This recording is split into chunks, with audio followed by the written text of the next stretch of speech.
Hello everyone, myself Parshita Sharma and today this class is revision class of history. So I would like to discuss or revise a most important point of your second lesson, Rise of Gandhi and the Freedom Movement of India. So Rise of Gandhi. So in this chapter the most important topic is Rise of Gandhi as an all India leader or political leader. Okay, so all we know that Mahatma Gandhi returned from South Africa in 1915, and soon he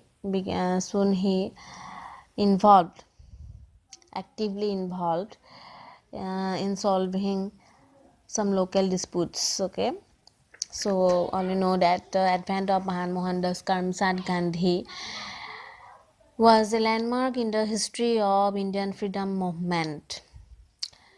Through the ideology of truthfulness and non-violence, Mahatma Gandhi encouraged the common people of India and compelled the British to leave the country.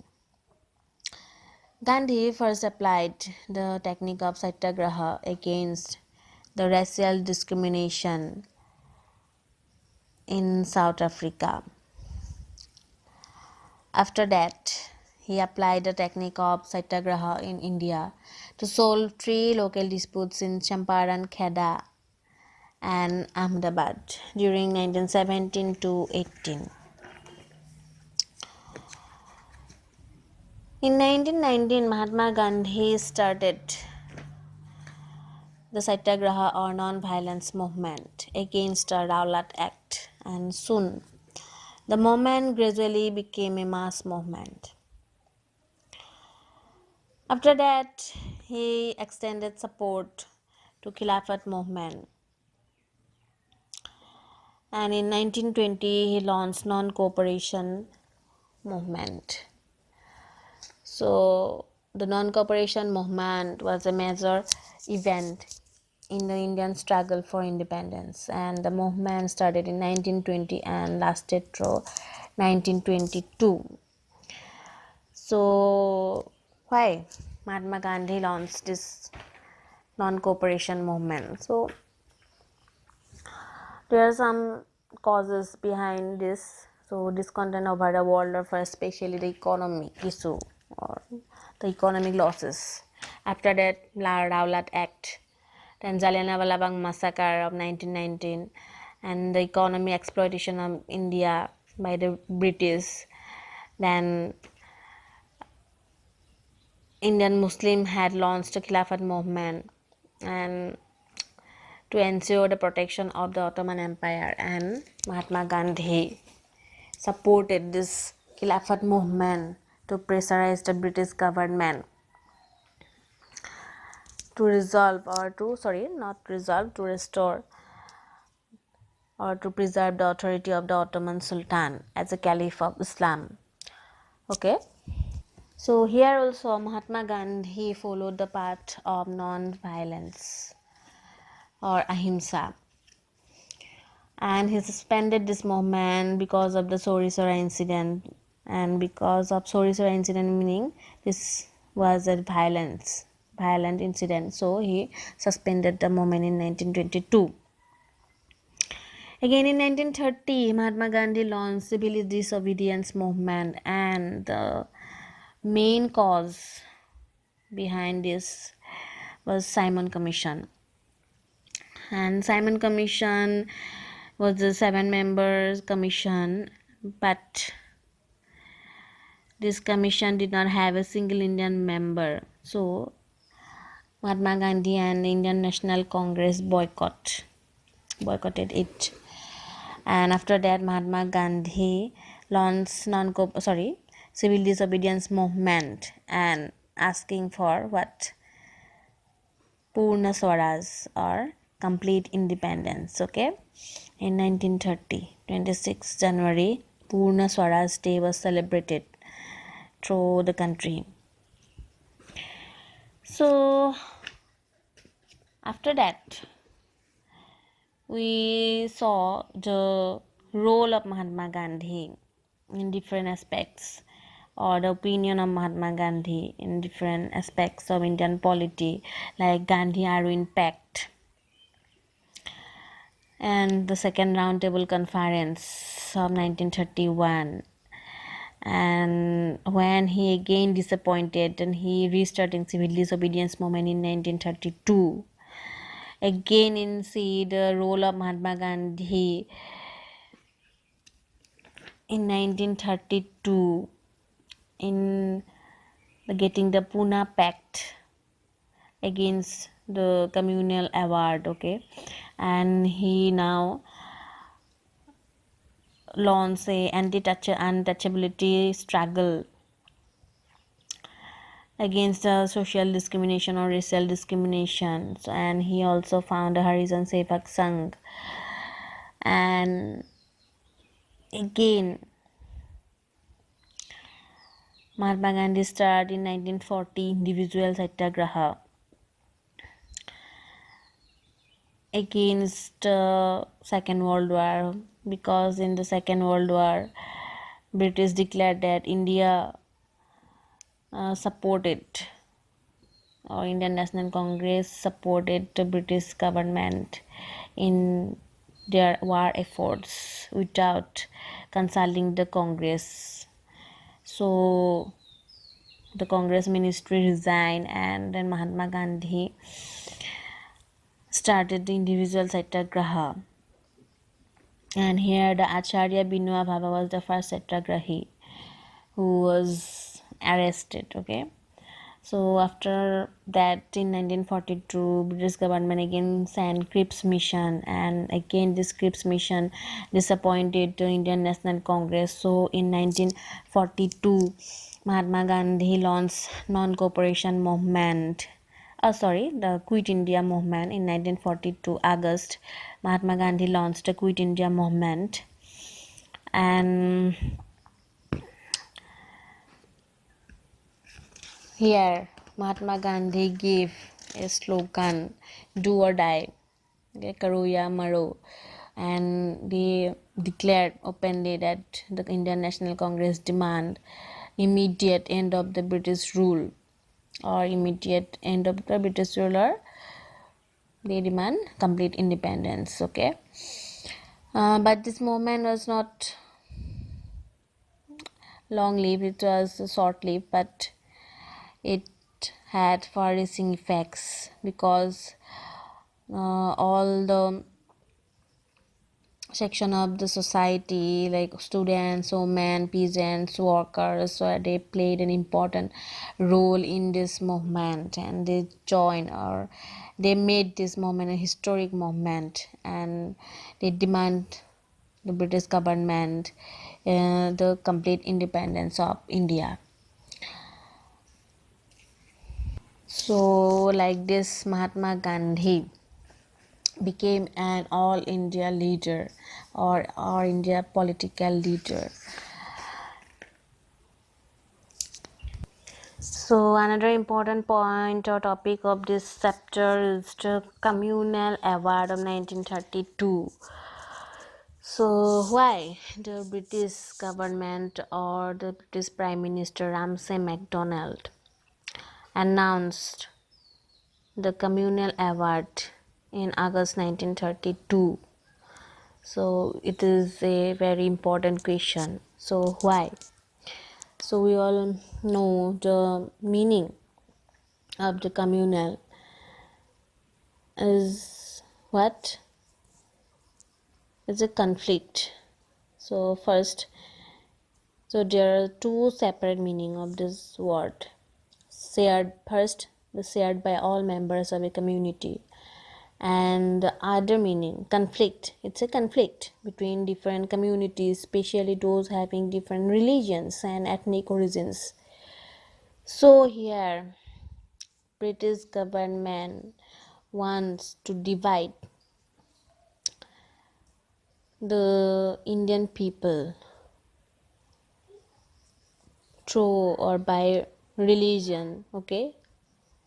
So they want to divide Sikh, Christian, Muslim, Hindus, and other minorities from each other.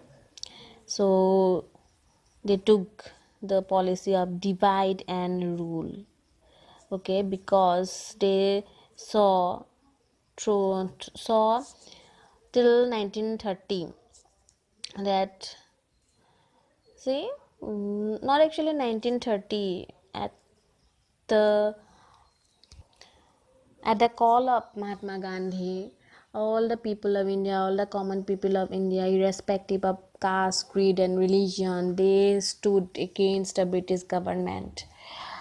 So they took the British government took the policy of divide and rule. And in 1932, British Prime Minister Ramsay MacDonald announced the communal award. So here is another important question here. So under what circumstances was the Quit India movement launched, and do you consider the movement to be a milestone in India's struggle for independence?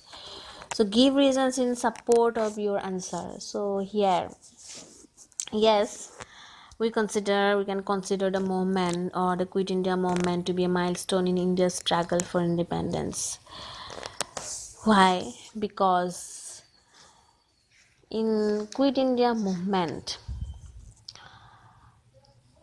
all the sections of the Indian society, like students, women, peasants, workers, they participated in this movement and they played an important roles.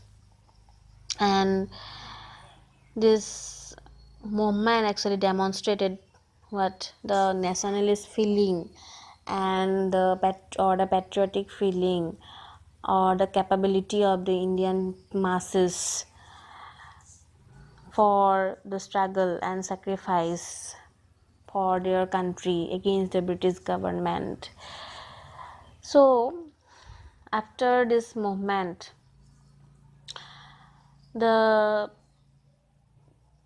independence was no longer a matter of bargain. They meaning Indian National Congress, Mahatma Gandhi, and the Indian masses actually here in Quit India movement openly declare their demand for an immediate end of the British rule or the complete independence. So Mahatma Gandhi gave the slogan "Do or Die."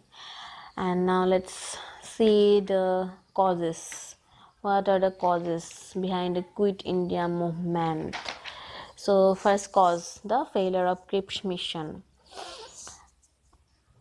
and after that the fear of Japan attacking India. Again,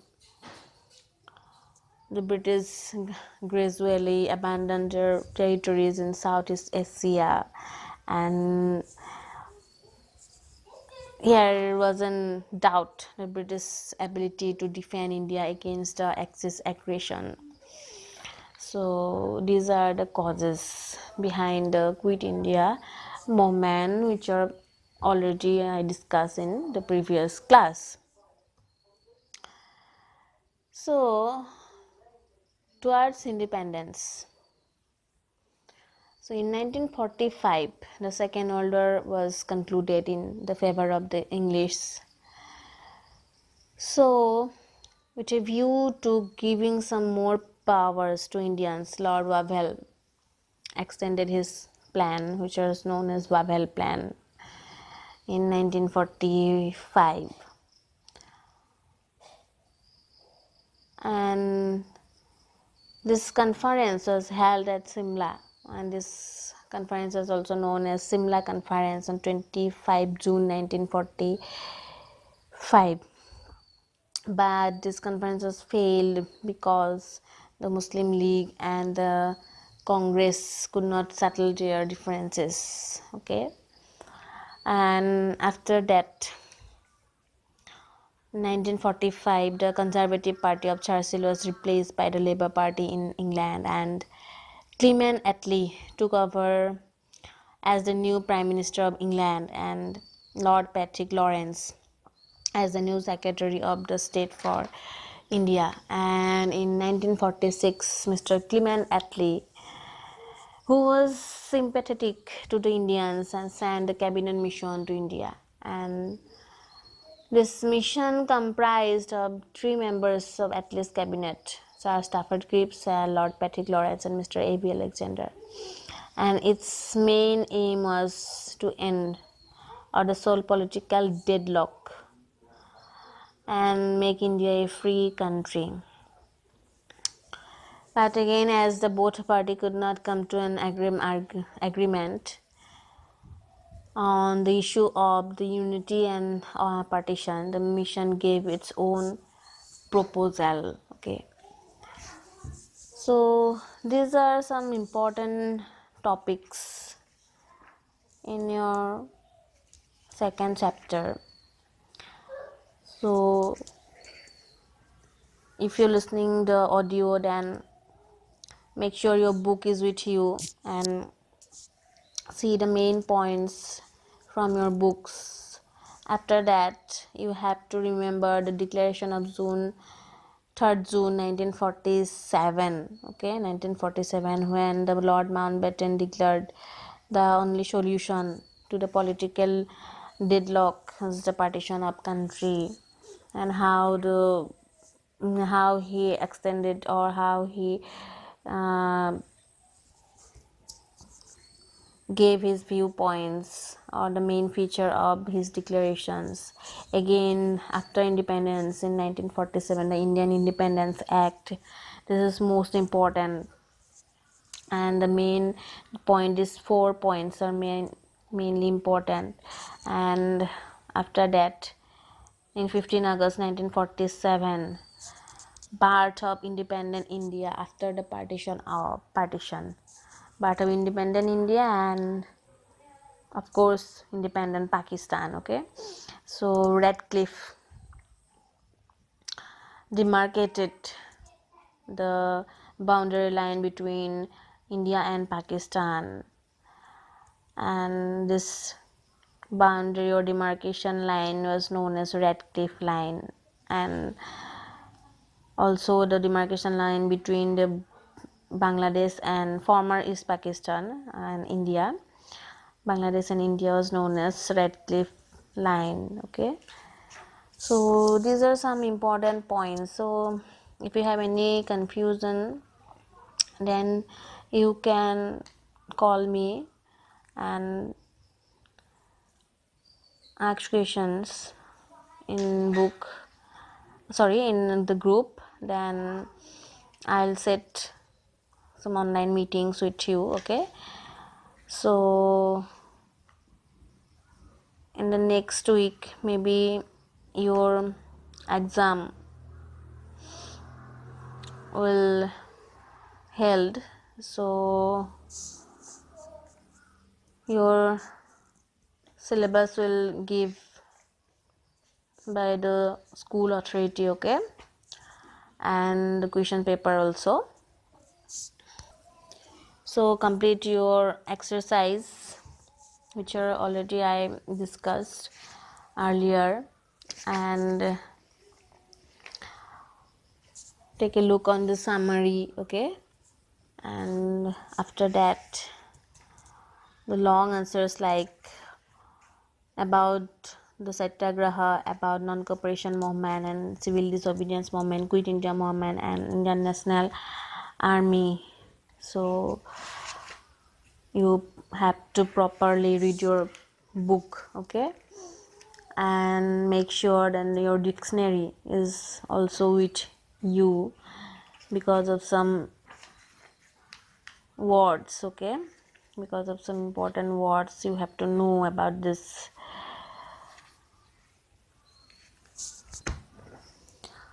So that's all for today's revision class, and in next class we will discuss your last chapter, or the 5th chapter, okay, of your history part, class 10,